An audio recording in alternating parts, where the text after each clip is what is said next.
Salut, ici Max. Aujourd'hui, on se parle de mes lectures du mois d'octobre. Et on va commencer avec un abandon. Alors, pour le défi MH Tapal organisé par la lectrice MH la lectrice sur Instagram, il y a 12 catégories, donc c'est un défi qui se passe durant toute l'année. Et il y avait une catégorie que c'était un livre avec du brun sur la couverture. Donc, j'avais pas nécessairement d'ouvrage qui se démarquait en étant vraiment très très brun. J'avais donc 3 possibilités que j'avais soumis au vote. Et il y a 41 personnes qui ont voté pour ce choix-là, malgré qu'elles savaient, ces personnes, et que j'avais mentionné que c'est un auteur avec lequel j'ai de la difficulté et un style que je ne lis pas, mais je comprends qu'il est très populaire et c'est pourquoi les gens ont voté pour Malface de Patrick Sénécal. Donc, j'ai lu 2 trucs de Patrick Sénécal dans ma vie pour une vidéo spéciale anniversaire d'Encore une page. Il y a peut-être 2 ans, j'avais lu Elle.com. J'avais trouvé ça correct, mais sans plus. Le gore, l'horreur, c'est pas ça qui me thrill le plus, mais tu sais, je suis capable d'en lire. C'est plus le protagoniste que je trouvais très... Tu sais, moi, les personnages, c'est super important qu'ils soient de l'avant. Ils n'ont pas besoin d'être nécessairement aimables, mais il faut que le personnage me propulse dans l'histoire. Puis ça n'avait pas été nécessairement ça. Mais bon, je l'avais terminé. Deuxième expérience avec cet auteur-là, j'ai lu tout ce que Fanny Demeule a écrit il y a quelques années et il avait écrit une nouvelle dans le recueil de nouvelles Cruelles, qui était la dernière nouvelle. Et j'avais trouvé ce recueil-là intelligent. On parlait de la cruauté au féminin de manière différente, originale. Et on arrive à sa nouvelle à la fin et c'était grotesque et vulgaire et cliché et j'étais, ma foi, insultée. Donc ça, c'est la mini-expérience que j'avais avec Patrick Sénécal. C'est pas un auteur que j'ai lu étant plus jeune, un petit peu comme beaucoup de personnes. Tu sais, c'est pas un auteur que j'ai découvert sa plume. Moi, j'étais beaucoup plus dans les fictions historiques étant plus jeune. Donc, c'est ça. Malface, il était à cause de vous qui avez voté sur ma pile à lire de l'année. J'avais pas nécessairement une idée en tête. Je me disais, tu sais, je suis libre de l'abandonner si ça marche pas. Mais tu sais, j'y allais avec ouverture. Disons ça ainsi. Je vais vous faire un petit résumé, mais je l'ai abandonné et assez vite. Fait que je peux pas vous dire ce que j'ai lu, mais je peux vous dire de quoi ça parle rapidement. Donc, on va suivre Julien Sarkozy, un enseignant qui va changer d'endroit où enseigner, donc il va déménager pour aller enseigner au cégep de Malface et il va se passer plusieurs petites choses. Donc, des éléments étranges, surnaturels, bizarres, et de plus en plus d'étudiants vont disparaître / mourir. Ça, c'est le résumé de ce livre-là. J'ai lu 11 pages. J'ai lu 11 pages parce que j'ai commencé à me rouler les yeux de manière violente. Ça a commencé avec la page 7. La première chose qui m'a fait rouler des yeux, c'est ce segment. Désolée, c'est cru. Il est en entrevue avec le directeur pédagogique de l'école. Donc, c'est un peu comme une entrevue juste pour faire connaissance parce qu'il va l'avoir, il l'a déjà le poste. Donc, c'est écrit « Je bouge légèrement mon cul sur la chaise, mouille mes lèvres comme si je m'apprêtais à bouffer une chatte et articule de la voix la plus neutre possible. » Je suis tombée là-dessus puis je me suis dit « Ok, en quoi était-ce nécessaire, cette vulgarité? » Là, je me suis dit est-ce que ici on a affaire à un protagoniste amant exemplaire qui ne se satisfait pas que de son plaisir, mais du plaisir des autres? Écoutez, je suis en train de l'excuser. Là, par la suite, il dit que celui avec qui il est en entrevue, c'est un directeur pédagogique, donc les initiales sont DP. DP est aussi l'abréviation pour double pénétration. J'étais comme, ah, ok, c'est pas ce qui me venait en tête tout de suite comme ça, mais bon, c'est un peu choquant pour une deuxième fois. Puis là, il décide que ce personnage-là, il n'y a plus de nom. Il l'appelle DP ou double pénétration à toutes les fois Double pénétration, dépose enfin mon CV. Double pénétration, babababababa. J'étais comme, c'est désagréable, là. C'est désagréable. Je vois pas le but, je comprends pas l'objectif. Puis là, il dit qu'il va avoir une clientèle de doubleurs. Ça, c'est moins vulgaire, mais c'est questionnable, je vous dirais. C'est ça. Il dit qu'il va avoir une classe de doubleurs. Puis pour lui, des doubleurs, c'est des incultes blasés dont les membres féminins s'intéresseront plus à leur cellulaire qu'à mes cours et dont les membres masculins porteront une casquette en tout temps en grognant des mots incompréhensibles. Donc là, ça allait pas très bien. Là, ça continuait, mais il n'y avait rien de plus que ça pour le moment. Le coup de grâce, ça a été la page 11. Donc, il rencontre les autres personnes de l'école. Puis là, il nous dit « Sa petite langue rose pointant entre ses lèvres, tel un clitoris en pleine éclosion. » Puis là, je me suis dit « Non, c'est terminé. » L'affaire, là, c'est que ici, on a affaire à un personnage vulgaire et grotesque. Est-ce que c'est quelque chose qui me dérangerait? Non. Mais de ce que j'ai vu dans mes maigres petites expériences avec cet auteur-là, c'est que ça n'a pas de but. Tu sais, si on parle par exemple de You de Caroline Kepnes, le protagoniste Joe est franchement dérangeant. Ses pensées sont complètement désaxées. On voit qu'il n'est pas sur la même track que le monde. Mais ici, comme ça a l'air d'un gars relativement équilibré, mais il y a ces commentaires-là qui sont tout le temps basés sur le sexe, qui sont tout le temps comme complètement déplacés, puis il n'y aura pas de but, là. Je suis certaine à 100% que c'est pas une rédemption pour que il fasse attention à ses pensées, puis qu'on... Ça n'a pas de lien avec lui, là. C'est pas nécessaire que ça soit aussi choquant, aussi cru et vulgaire et grotesque. Fait que non, j'étais comme non, ça se passera pas. Je suis capable d'outrepasser beaucoup de choses, mais des personnages comme ça, limite misogyne, ben, tu sais, je dis limite, mais c'est sûrement très misogyne. J'ai aucun plaisir de lecture à me rouler les yeux au ciel puis à m'en faire un trou dans le crâne, tu sais. Non, ça passait pas. Donc, je l'ai abandonné après vraiment pas beaucoup de pages et je n'y reviendrai jamais. Est-ce que j'ai envie de lire d'autres Patrick Sénécal? Non. Est-ce que j'ai possiblement lu un de ses meilleurs? Non. Tu sais, les gens parlent du Passager, qui est même lu dans les écoles, Le Vide, Flo. Mais pour vrai, ça m'a pas impressionné. Tu sais, est-ce que c'est un livre qui a été écrit récemment? Non. 2011. Toutes ces raisons. Tu sais, il y a des choses que je peux pardonner, mais ça ne passe pas. Ce n'est pas pour moi du tout. Juste dire une chose, malgré que c'est choquant, et tu sais, peut-être que vous avez lu Malphas puis que vous ne vous souveniez pas de ces choses-là. On a les souvenirs qu'on a lorsqu'on lit des trucs. Tu sais, moi, j'ai relu des fictions historiques, puis ce que je considérais comme des belles romances, ça avait beaucoup plus l'air de la pédophilie ou, tu sais, du viol parce que la différence d'âge et tout. Fait que, tu sais, c'est normal qu'on se souvienne pas de tout ça puis qu'on ait un souvenir différent de ce qui est la réalité lorsqu'on a l'âge adulte, c'est correct. Puis tu sais, je veux dire aussi que Patrick Sénécal fait vendre et fait lire énormément et j'ai beaucoup de respect pour ça. Peu importe ce que vous lisez, que moi je trouve ça dégueulasse ou non, tant que les gens lisent, je trouve que c'est gagné et j'ai beaucoup de respect pour cet auteur parce qu'il a fait lire une génération et il en fait encore lire. Fait que, tu sais, comme, sentez-vous pas mal par mes propos actuellement, ben en fait, par ses propos actuellement. Si vous avez lu ça, puis ça vous a pas dérangé, c'est correct. Si vous avez lu toute l'entière bibliographie de Patrick Sénécal, puis que vous avez aimé, tant mieux. Mais moi, c'est non, et je passe à autre chose. La première lecture que j'ai terminée au mois d'octobre, c'est Le Bon Sawin de Daniel Poliquin. En fait, je l'ai écouté en audio. C'était un livre quand même pas trop long. Je l'ai écouté en vitesse normale parce que je suis pas capable de faire autrement. Donc, c'était comme un 4 heures quelques.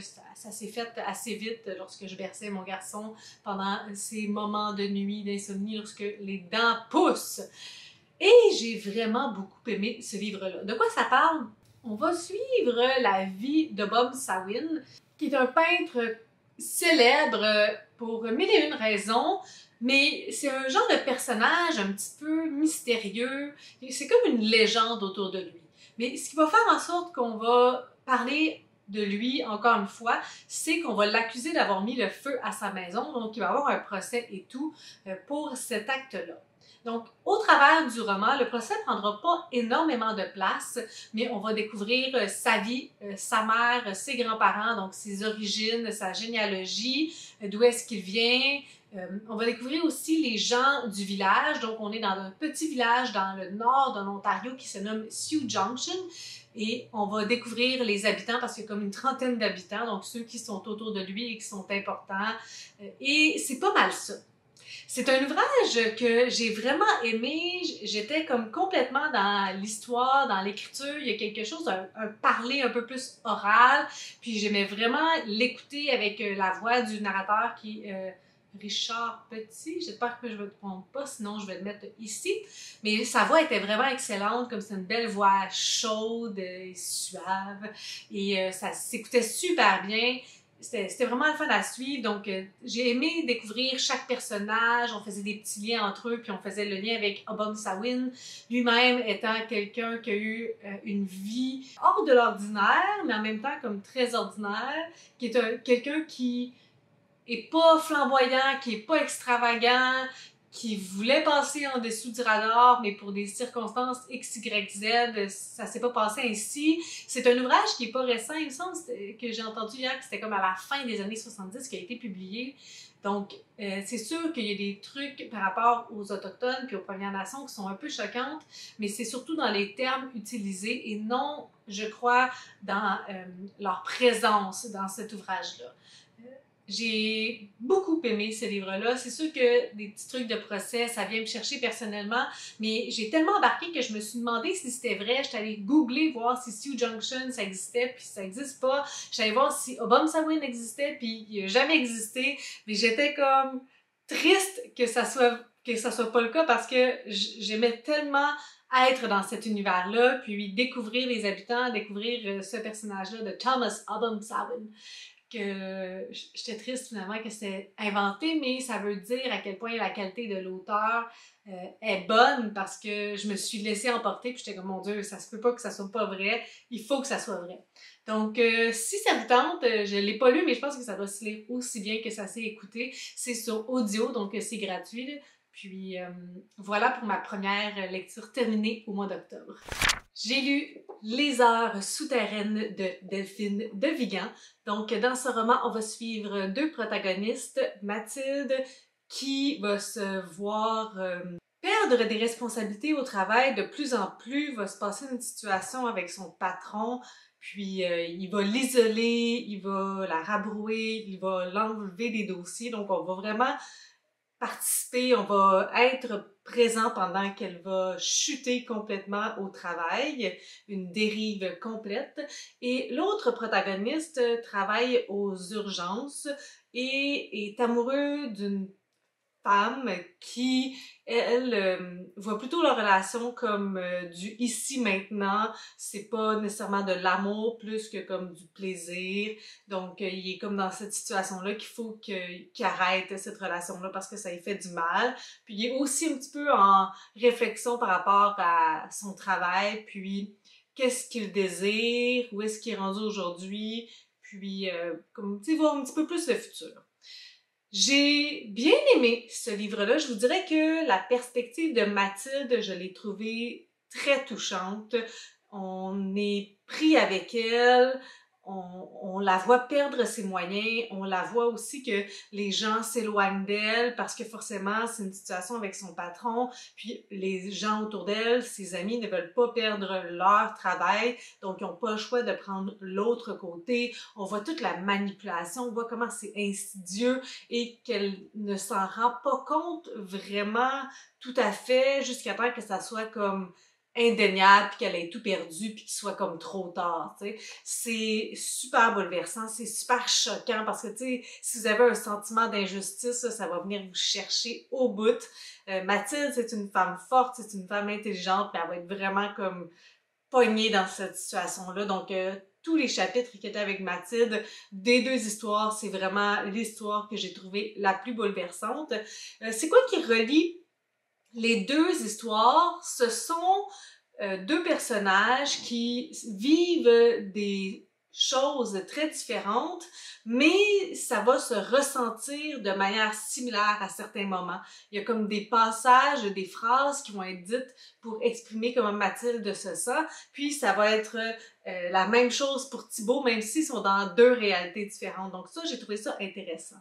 Ce sont aussi deux lignes directrices, deux personnages qu'on va suivre et ils vont se croiser à plusieurs moments et c'est le genre d'histoire qui aurait pu interférer dans la vie l'un de l'autre ou prendre plus ou moins de place, mais ce sont juste comme des rebonds. À toutes les fois comme ils se croisent, mais ni l'un ni l'autre ne va faire un pas, il va pas se passer quelque chose entre eux, c'est comme des non-rencontres, donc c'est intéressant pour ça aussi. Puis la fin, je vous dirais que on voit une petite signature de cette autrice-là, dans le sens qu'elle s'en va là où on ne l'attend pas. On voit les pages qui défilent, puis on se dit « Ok, mais ça va finir comment? » Puis ce sont tout le temps des fins, des non-fins en fonction des autres romans que je lis. Absolument, on termine pas un roman à cet endroit-là, mais Delphine a le talent, ou en tout cas l'audace de terminer lorsqu'elle en a envie, ou en tout cas dans des endroits où on ne l'attend pas définitivement. Donc, je peux pas dire que c'était un de mes romans préférés, mais définitivement, l'histoire de Mathilde, je l'ai beaucoup aimée. Elle m'a fait un petit peu penser à Naufrage de Biz. Il y a quelque chose de similaire par rapport au travail, puis comme la perte de responsabilité et tout, mais le processus est différent. Dans Naufrage, c'est très abrupt.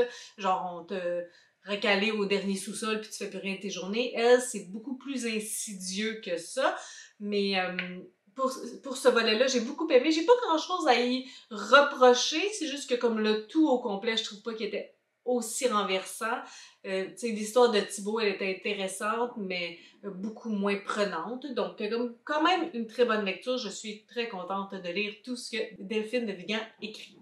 Là, on s'en va dans un genre littéraire que je lis très peu.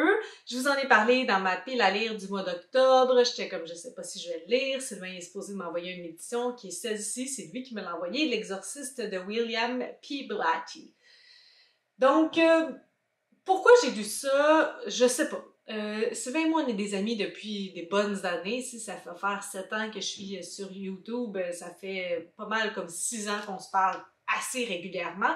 Puis, j'ai foi en son jugement, j'ai foi en ses choix.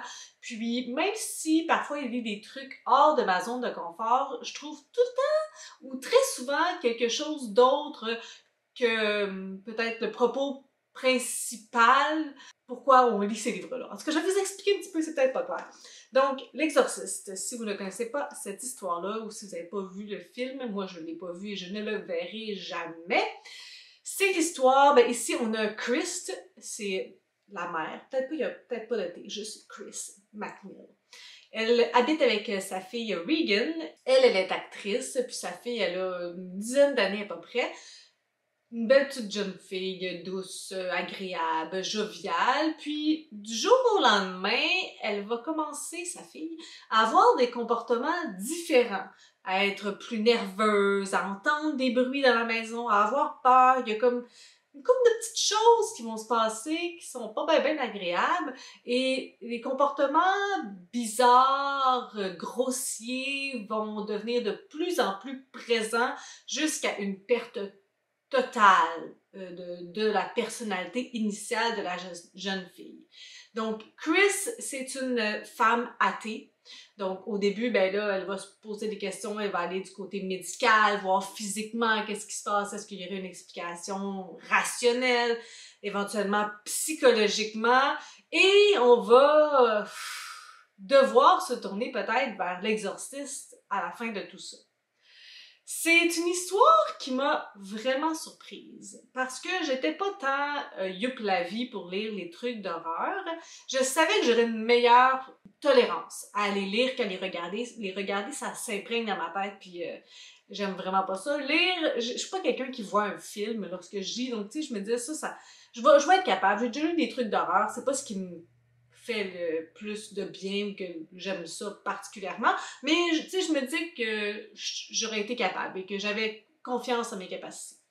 Mais je me suis retrouvée devant un ouvrage que j'ai trouvé vraiment intéressant. Vraiment intéressant justement parce qu'il y a tout ce volet explicatif d'essayer de comprendre et l'exorciste s'est inspiré d'un fait vécu et je suis allée lire le fait vécu et c'est aussi intéressant parce que c'est arrivé au jeune garçon de manière inexpliquée et c'est reparti de manière inexpliquée et je trouve ça fascinant. Donc là, c'est là qu'on est, hein? On est à comprendre les causes, on a des pistes, il y a une boîte de Ouija à la maison, la petite fille, elle joue à ça toute seule, est-ce que ça pourrait être ça? Puis il y a tout aussi l'aspect religieux, parce que pour croire en Satan, il faut croire en Dieu, mais Chris, elle est athée, donc ça veut dire que forcément tu chercheras pas des réponses que tu sais elle est possédée puis que c'est Satan qui est en elle là parce que c'est pas en ce que tu crois donc il y a vraiment beaucoup de couches là-dedans religion réflexion psychologie santé il y a aussi tout un lien avec le satanisme, parce qu'on va être dans ces eaux-là éventuellement. C'est un cours que j'ai pris à l'automne 2022 qui se nommait Regard sur l'ésotérisme, un cours universitaire à distance à l'Université de Laval. J'avais fait un travail justement sur le satanisme que je trouve super intéressant. J'avais trouvé des articles qui étaient pas si récents que ça, mais tu sais, genre 1997. Puis il s'était penché sur le mouvement satanique et il disait que c'est pas un mouvement qui a vraiment existé, dans le sens que pour avoir des gens qui se disent sataniques, il faut que ça soit en contradiction avec Dieu. Donc, il faut que ça soit des gens qui croient en Dieu, qui ont décidé de finalement se tourner vers Satan. Et il y a vraiment des barèmes précis. Et tout ce qui est messe noire et sacrifice humain, boire du sang, violer des enfants, peu importe, c'est toutes des choses qui ont jamais été capables de prouver que ça a jamais existé. Ça a été comme une peur populaire du mouvement satanique, mais il y a beaucoup plus d'anti-satanistes que de satanisme eux-mêmes. Et pour les petits groupuscules qui se sont créés autour de la parole de Satan, ben, c'était vraiment pas ce genre de messe qui faisait, puis de rites et tout ça, c'était vraiment pas dans ce sens-là, c'était vraiment plus comme la liberté, c'était vraiment une opposition à ce que le Dieu et ses obligations, c'était comme un besoin de freedom, un besoin de liberté et d'être propre maître de soi, de ses désirs. Donc, c'est vraiment en contradiction avec ce que Dieu imposait et non l'image dépravée qu'on a en tête. Donc, tu sais, je lisais ça puis j'étais comme, ah, tu sais, ça a été écrit il y a plusieurs années, forcément. Je me souviens plus, c'est-tu 1971? Donc, on était encore là-dedans, là, avec la religion qui était très présente dans les maisons. Fait que, tu sais, j'étais comme, c'est intéressant, mais comme c'est faux, tu sais. Fait que, j'ai beaucoup aimé ça. Lire cet ouvrage-là. Il y a aussi comme deux intrigues. Forcément, il y a une intrigue de comme qu'est-ce qui se passe avec Regan, est-ce qu'on va être capable de la sauver, de sauver son âme, t'sais, peu importe ce qui se passe, comme comment on fait pour la sauver parce qu'elle dépérit au travers de tout ça. Mais il y a aussi une autre enquête avec une mort suspecte. Donc, on essaie de voir si Kinderman va être capable de comprendre qu'est-ce qui s'est passé, si oui, qu'est-ce qu'il va faire. Donc, oui, ça, j'ai trouvé ça super intéressant. Ça s'est vu, ma foi, assez rapidement. J'ai tellement aimé de choses de ce livre-là. Je suis, ma foi, assez surprise de mon impression générale du roman. On peut pas rester de glace par rapport au personnage. Il y en a quand même pas pire, tu sais. On a Chris en premier plan, mais on a surtout Regan qui perd complètement le contrôle de elle-même, puis on peut pas être indifférente à cette réalité-là. Nous aussi, on veut que ça cesse, on veut qu'elle redevienne la belle petite jeune fille qu'elle était avant. Donc, ça nous prend au trip, tu sais, forcément. Puis, c'est épeurant aussi lorsque les gens parlent avec l'entité ou avec Regan qui est possédé. Il y a des trucs très intéressants parce que les démons, ils viennent essayer de déranger les personnes qui veulent aider. ils savent des choses, ils savent les points faibles. Donc, on va avoir une grosse discussion sur la page YouTube de Sylvain Desmenties. Elle est probablement déjà passée au moment où on se parle. Ouais, fort, elle est passée. Donc, j'ai très hâte de discuter plus profondément, de manière plus approfondie de cet ouvrage-là, mais ça a été une belle grosse surprise.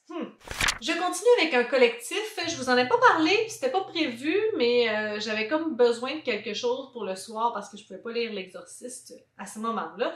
Donc, j'ai loué le collectif de nouvelles Condoléances sous la direction de Catherine Côté et Audrey Boutin, 12 histoires de deuil.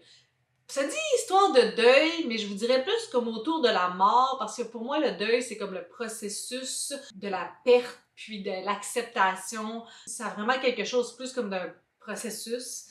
Puis on n'était pas tout le temps là-dedans, fait que je trouve qu'on était plus comme un peu dans des réflexions par rapport à la mort que nécessairement par rapport au deuil. Donc, les 12 nouvelles, voilà ce que j'en ai pensé brièvement. Le premier texte, c'est le nouveau traitement de Mathieu Villeneuve. Donc, on a inventé une pilule pour les personnes âgées qui peuvent prendre quand elles veulent, puis elles prennent cette pilule-là et décèdent tout simplement. J'ai trouvé que c'était un bon premier texte avec un revirement intéressant, mais sans plus.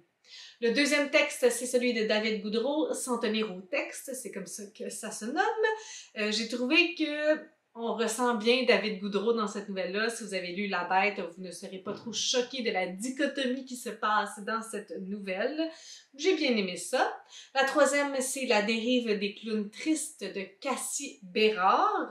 Donc, c'est comme une mise en contexte de la mort de sa grand-mère, mais c'est comme aussi une comparaison entre les drames humains de façon générale.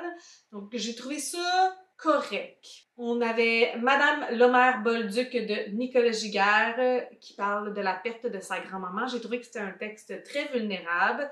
L'écriture, elle est en format comme poème comme dans son roman Quelqu'un. J'aime beaucoup ce format-là, puis j'aime beaucoup l'écriture de cet auteur-là parce que je trouve que c'est très concret, c'est comme de la poésie abordable, que je dirais. Bien aimé. Par la suite, on a Chez nous d'Élie Martineau-Lavoie. Cette nouvelle-là, j'ai trouvé ça difficile parce que la première ligne, la première phrase, elle est vraiment choc.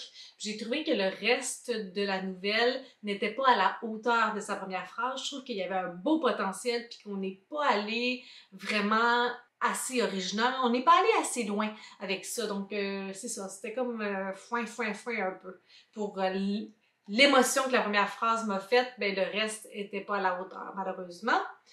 Il y avait La fête triste d'Élise Grondin. Ça, j'ai trouvé ça très touchant. On va suivre une enseignante et quelque chose de triste par rapport à un élève de son groupe. Donc oui, perspective d'enfant très réaliste, réalité qui me touche beaucoup de par mon travail. Donc ouais, j'ai beaucoup aimé celle-là. Voyage à la mer de Mégane Bédard. Je trouvais que ça se lisait super facilement. C'était touchant. Moi, Tourlou de Rosalie Roy-Boucher, quand même avec un petit twist drôle. Donc, j'ai bien aimé aussi. Puis, j'étais contente parce que j'avais lu, je me sais plus du titre exact, mais c'était quelque chose de Fabrice, puis je l'avais abandonné. Fait que ça me réconcilie un petit peu avec cette autrice-là. Il me semble que c'était elle. À voir si je vais peut-être relire autre chose d'elle. C'était peut-être juste un contexte de... C'était comme un voyage initiatique, personnel, un voyage psychologique, mais un voyage aussi comme physique. Fait que souvent, c'est pas tant ma tasse de thé, donc je vais garder ça en tête pour cette autrice-là. On avait presque une cravate de Mathieu Simard. J'ai eu un petit peu de mal avec cette nouvelle-là parce qu'il y avait comme des petits bouts par-ci par-là, puis je trouvais que j'avais de la misère à tout rabibocher le tout. L'intérim d'Audrey Boutin, j'ai trouvé que c'était une nouvelle qui était très intéressante, fascinante et qui se distinguait aussi des autres. Ce que j'aime des recueils de nouvelles lorsqu'on est sur un même thème, c'est quand même d'y aller de manière originale et éclatée. Lorsque tout le monde écrit un petit peu la même chose, je trouve ça moins fun. L'avant-dernière, c'était celle de Patrick Sénécal, dernière soirée de travail, puis je vous avouerai que j'avais un petit peu d'appréhension parce que lui et moi, on n'est pas tant avec des atomes crochus.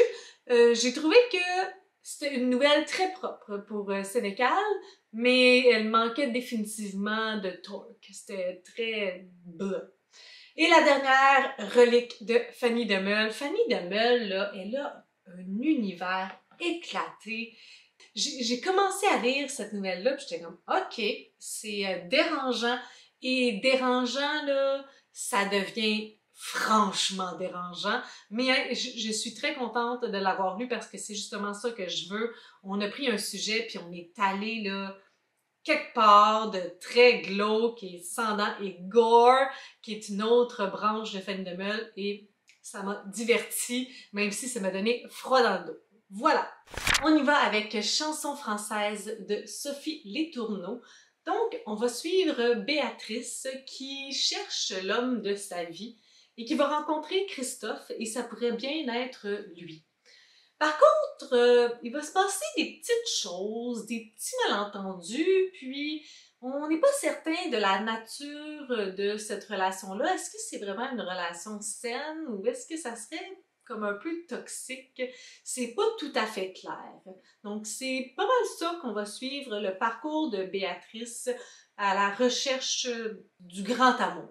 J'ai embarqué dans ce livre-là, puis je vous dirais que j'avais deux lectures sur le côté que j'arrivais pas vraiment à lire et à avancer. J'ai trouvé que c'était un roman tout doux. J'avais vraiment besoin de ça à ce moment-là, d'une douceur. L'écriture était à la deuxième personne du singulier, puis ça donne vraiment un ton particulier. Je trouve que c'était accrocheur, j'aimais ça. C'était facile à lire, c'était fluide, agréable, des tout petits chapitres aussi, et le roman est séparé en saisons. J'ai trouvé que c'était facile à lire et intriguant. Au fur et à mesure que je tournais les pages, on dirait que je savais pas où est-ce que ça s'en allait. Je me disais, est-ce que c'est une romance? Est-ce qu'ils vont finir ensemble? Est-ce que c'est ça l'objectif? Est-ce que ça va être autre chose? Est-ce que Christophe, le premier gars, c'était juste comme un gars de passage, puis avoir rencontré plusieurs hommes? Je savais vraiment pas où est-ce que ça s'en allait, puis ça, j'ai trouvé ça intéressant d'être un peu comme sur le qui-vive, de la suivre, puis de pas savoir, de pas pouvoir prédire. Il y avait quelque chose dans le schéma narratif de déroutant un petit peu, mais vraiment captivant. Ce que j'ai trouvé très intéressant et original, c'est qu'on aborde quand même des sujets lourds au travers de ce livre-là, mais c'est vraiment abordé de manière légère, donc on survole ça rapidement, puis on s'étend pas dans la lourdeur. Ça a quelque chose de comme très dichotomique parce que tu lis quelque chose, puis là, tu te rends compte après coup que wow, c'était rough, mais ça s'est écrit de manière tellement toute douce, puis on est passé un peu comme à côté, juste pour démontrer le chemin qui a été fait, sans s'apitoyer, sans gratter le bobo. Donc, j'ai trouvé ça vraiment différent de ce qu'on peut lire lorsqu'on lit des drames ou des choses comme ça. On s'épanche pas, on s'étend pas dans la douleur, on fait juste dire comme voici ce qui s'est passé, puis bon, on continue avec autre chose. J'ai apprécié ce moment-là, j'ai trouvé que l'arc narratif était original, j'ai trouvé que c'était un roman un peu comme OVNI, dans le sens que il réinvente pas toute la roue, c'est pas quelque chose complètement champ gauche, mais il y a vraiment des éléments différents de ce que je peux lire à tous les jours et ça me fait vraiment donner envie de relire Sophie Letourneau. D'ailleurs, je vais vous mettre le livre ici, mais j'avais mis sur mon Goodreads que j'étais intéressée par d'autres choses qu'elle a écrites et ça me donne vraiment envie de la relire. C'est pas un coup de cœur renversant, 5 étoiles, mais c'était vraiment une lecture bonbon au moment où j'en avais besoin. C'était comme un petit baume sur mon cœur. C'était sans cassage de tête. Oui, comme c'est une vie, une drôle de vie pas parfaite avec des personnages pas parfaits, mais ça s'est vraiment bien lu puis ça a fait du bien tout le temps que ça a duré. Donc voilà pour cette critique. J'ai reçu du groupe Nota Bene Histoire de mon corps bref de Billy Ray Belcourt, traduit de l'anglais par Ariane Desrochers et Olivia Tapiero. Billy Ray Belcourt, je l'ai lu plus tôt dans l'année, je crois. Je pense que c'était cette année-ci, avec Cette blessure est mon territoire. Est un territoire? Cette blessure est un territoire? Est mon territoire? Je ne suis plus sûre, je vais vous mettre la couverture ici. Puis c'était de la poésie. Puis moi, en poésie, c'est pas ma tasse de thé. J'avais trouvé ça difficile, j'avais trouvé ça comme très abstrait, avec la nature, avec les sens et tout ça. Puis ce sont des images qui ne me parlent pas vraiment dans la vie. Mais là, j'ai vu qu'il sortait un essai, puis Billy Ray Belcourt, il a écrit et il fait partie de la communauté queer, donc j'avais vraiment envie de l'entendre, puis d'en savoir un petit peu plus sur cet auteuriste, là. Je sais pas comment il se nomme et quels sont ses pronoms, donc je vais utiliser auteuriste. Donc, c'est ça, j'avais envie de le relire, plus sachant que c'était pas de la poésie, ben ça m'intéressait d'autant plus. Donc, c'est pour ça que je l'ai demandé à la maison d'édition. Dans cet ouvrage-là, par contre, ce que j'ai vu au départ, c'est vraiment la plume qui est la même que ce que j'ai lu dans sa poésie. On a une écriture florissante, intellectuelle, avec un vocabulaire de haut niveau, avec des connaissances vraiment poussées. C'est un ouvrage recherché avec des citations, avec beaucoup de background. Tu sais, on voit que c'est soutenu intellectuellement. Donc, c'est pas un ouvrage facile à lire et dans tout ça, il y a sa poésie, il y a sa manière particulière d'écrire qui fait en sorte que à certains moments, je trouvais pas ça ultra accessible et que c'est ça qui m'embêtait un petit peu. Je voulais être capable de comprendre l'essai que je lisais puis j'y arrivais pas tout le temps puis je sais que ça a un lien beaucoup avec mes capacités et mes préférences. Mais définitivement, c'est quelque chose d'assez poussé. C'est un gars qui a beaucoup de connaissances, c'est un gars qui écrit super bien et qui a un niveau d'intelligence, ma foi, élevé et ça transparaît dans cet ouvrage-là. Donc, c'est pas une petite lecture de chevet, tu sais. J'avais besoin d'être très présente et d'être dans un bon état d'esprit pour comprendre ce que je lisais parce que c'était pas abordable à tous les jours. Les journées où je suis plus fatiguée ou que, comme j'ai pas beaucoup d'énergie, c'était pas la lecture appropriée pour ça. Donc, ça m'a comme pris un petit moment, je l'ai délaissé, je suis allée lire autre chose, puis j'y suis revenue. Et il y a quand même des chapitres qui m'ont beaucoup ébranlé. Par exemple, le chapitre sur les policiers. Il y a aussi le chapitre par rapport à ses amours de Robert, je l'ai bien aimé aussi. Puis le chapitre sur les suicides qui est très difficile. Donc, tu sais, vous comprendrez qu'il y a des trigger warnings dans cet ouvrage-là. Billy Ray Belcourt dit qu'il parle d'autochtonie et donc tout ce qui vient avec ça, toute la tristesse et tous les drames autour de ça. Donc, vous comprendrez que ça aussi, ça rajoute une couche à de la non-légèreté de l'ouvrage. Malgré tout, je suis vraiment contente de l'avoir lu. Je ferai un parallèle avec cet ouvrage-là. Si vous avez aimé Antoine Charbonneau de Mers, il y a quelque chose de familier dans ces ouvrages-là. J'irais même aussi là, dans le côté cru de Nicolas Giguère avec Queue. Il y a des similitudes, puis ben forcément, ces trois ouvrages-là parlent d'homosexualité. Quoique je ne suis pas certaine, là, je ne sais pas l'orientation sexuelle de Billy Ray Belcourt. Il se dit queer, mais je n'ai pas vu d'autres mots mentionnés pendant l'essai, là, à savoir comment il s'étiquette, s'il s'étiquette.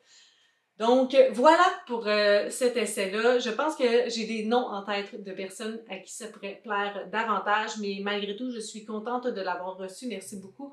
Puis, je suis contente de l'avoir lu parce que je trouve que ce sont des voix qui sont importantes. Puis, ben, c'est correct que ça me fasse vivre d'autres choses, que ça me sorte de mon confort.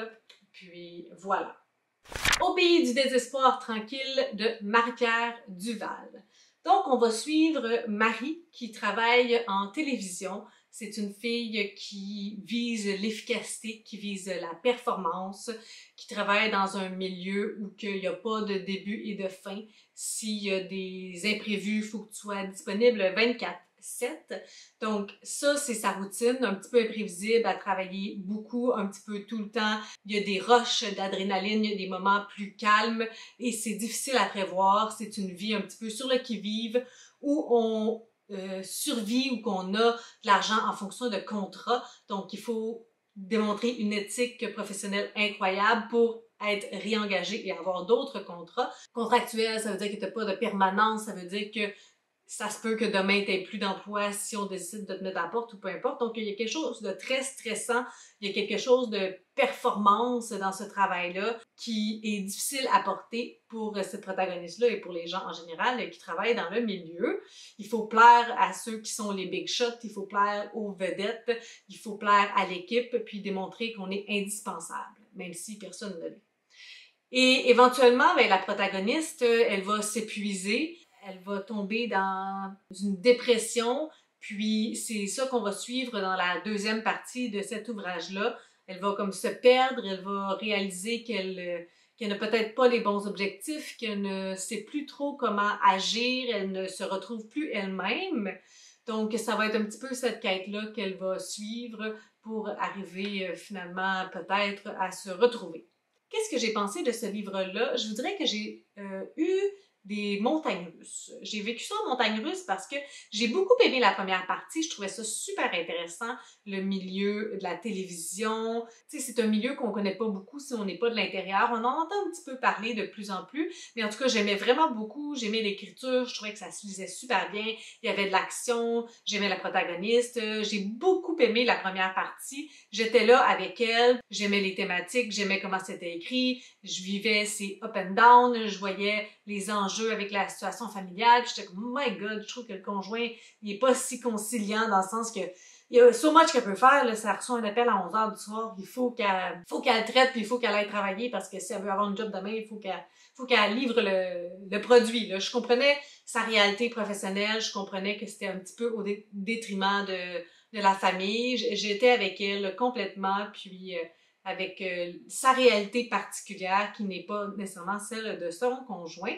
Mais j'ai aussi trouvé ça très touchant, la deuxième partie. J'ai trouvé que ça résonnait peut-être un peu trop avec moi dans certains moments parce que, tu sais, si elle s'est brûlée au travail, ben moi, ça fait comme longtemps que je n'y suis pas et on vivait comme des trucs similaires de comme plus trop savoir à quoi on sert parce que, mais dans deux réalités différentes. Donc, je trouve que parfois, ça résonnait peut-être trop fort avec moi puis j'étais pas prête à ça. Mais d'un autre côté, je trouve que le ton puis l'énergie du premier chapitre tombe très vite dans le deuxième. On est quasiment plus dans un roman d'ambiance slash nature. Je me sentais un petit peu plus comme avec Gabriel Filto-Shiba. J'avais lu En cabané parce qu'il y a un moment où il est dans un chalet. Donc, tu sais, j'étais comme, OK, c'est un clash d'énergie. Je suis pas à bonne place, je suis pas à la même place. Puis, je suis pas sûre que j'aime autant ça que le début. Puis la troisième partie aussi, on s'en va comme ailleurs avec une thématique de plantes. J'ai pas retrouvé l'amour que j'avais pour ce livre-là dans la première partie. Donc c'est comme un peu inégal pour moi. L'écriture était toujours aussi belle, mais je l'ai pas trouvée aussi efficace dans les autres moments. Fait que tu sais, je pense pas que c'est nécessairement l'enjeu de l'écriture plus que des thématiques qui me parlaient plus ou moins. Donc c'est ça. Je suis confuse, mitigée par rapport à cet ouvrage-là. Je pense pas qu'il va se rendre très loin dans mon appréciation. Tu sais, ça va sûrement diminuer un petit peu.